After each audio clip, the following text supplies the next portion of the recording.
प्यारे बच्चों, कैसे हो आप। उम्मीद करती हूँ कि आप पढ़ाई में भी अपना मन लगा रहे होंगे। और आज बच्चों हम जो आपकी कक्षा 8वीं है उसका पाठ 2 लाख की चूड़ियाँ हम विस्तृत रूप से पढ़ चुके हैं। आपको पता है यह एक कहानी है। इस कहानी को हमने विस्तृत रूप से पढ़ा है और इस कहानी के शब्दार्थ भी हमने जाने हैं।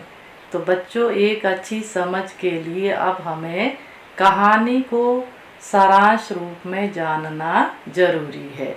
तो आओ बच्चों, अब हम इसको सारांश रूप में कहानी को जानते हैं ताकि आपको कहानी की अच्छी समझ आ जाए और आपको प्रश्न अभ्यास में किसी तरह की कोई दिक्कत का सामना ना करना पड़े।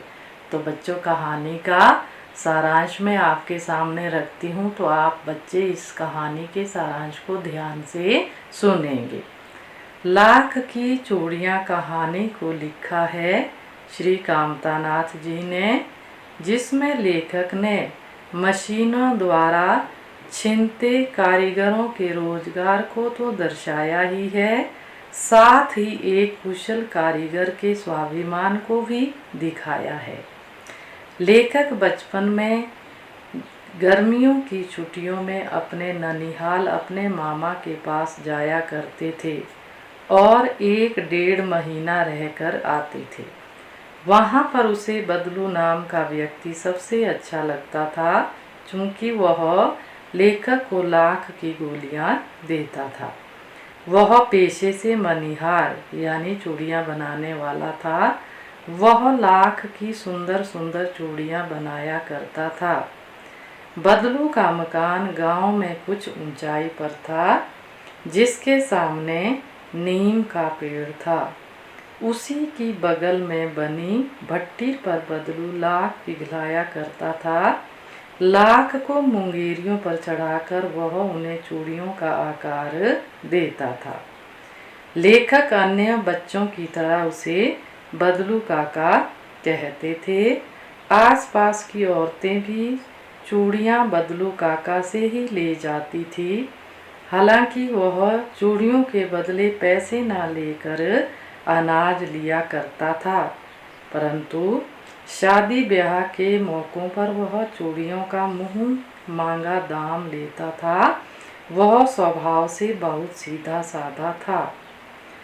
बदलू को कांच की चूड़ियों से बहुत चिढ़ थी। वह किसी महिला की कलाई पर कांच की चूड़ियाँ देखकर गुस्सा हो जाता था। वह बचपन में लेखक से उसकी पढ़ाई के बारे में पूछता है। लेखक उसे बताता है कि शहर में सभी औरतें कांच की चूड़ियाँ पहनती है। वह लेखक को रंग बिरंगी लाख की गोलियों के अलावा गाय के दूध की मलाई तथा आम की फसल के समय आम खाने को दिया करता था। पिता की बदली दूर शहर में होने के कारण लेखक 8-10 वर्षों तक गांव ना जा सका। वह लगभग 8-10 साल के बाद गांव आया। अब बड़ा होने पर उसे इसमें अर्थात लाख की गोलियों में कोई रुचि नहीं थी। लेखक ने देखा कि गांव की सभी स्त्रियां अब कांच की चूड़ियां पहनने लगी थीं।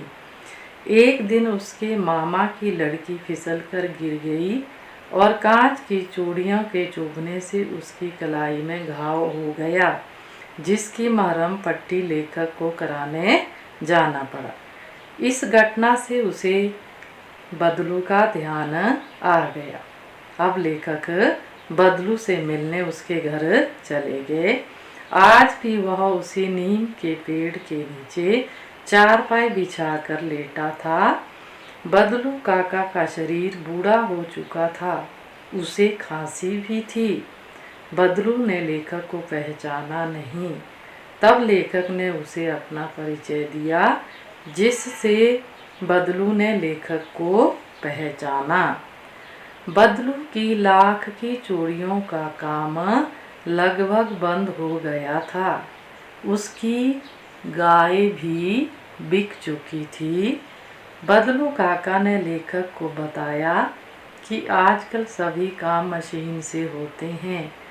मशीनी कांच की चूड़ियाँ लाख की चूड़ियों से अधिक सुंदर होती हैं। इसलिए जो गांव की स्त्रियां हैं वे भी अब कांच की चूड़ियाँ ही खरीदती हैं और उन्हें ही पहनती हैं।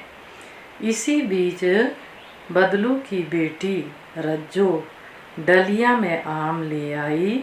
लेखक की दृष्टि रज्जो की कलाई पर सुंदर लग रही लाख की चूड़ियों पर गई। यह देख बदलू ने लेखक को बताया कि यही मेरे द्वारा बनाया गया आखिरी जोड़ा है जिसे मैंने जमींदार की लड़की के विवाह के लिए बनाया था। जमींदार इस जोड़े के 10 आने दे रहा था। इस दाम पर बदलू ने चूड़ियों का जोड़ा नहीं दिया और शहर से लाने को कह दिया।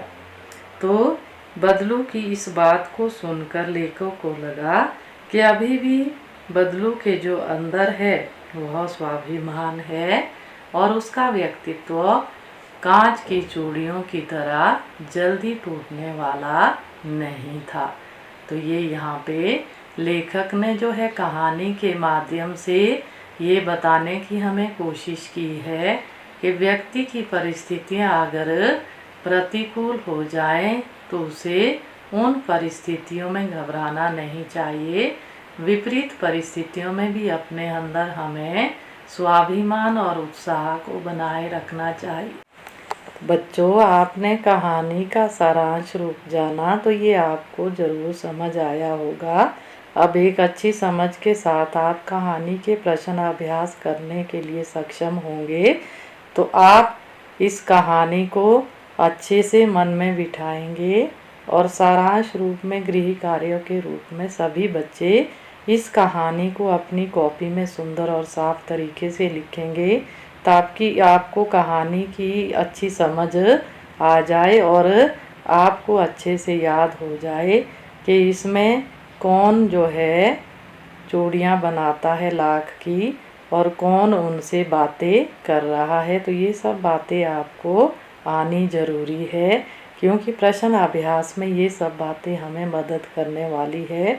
तो बच्चों, हमने आज बस यही कहानी का ही सारांश पढ़ना है। अगली वीडियो में हम प्रश्न अभ्यास पढ़ेंगे।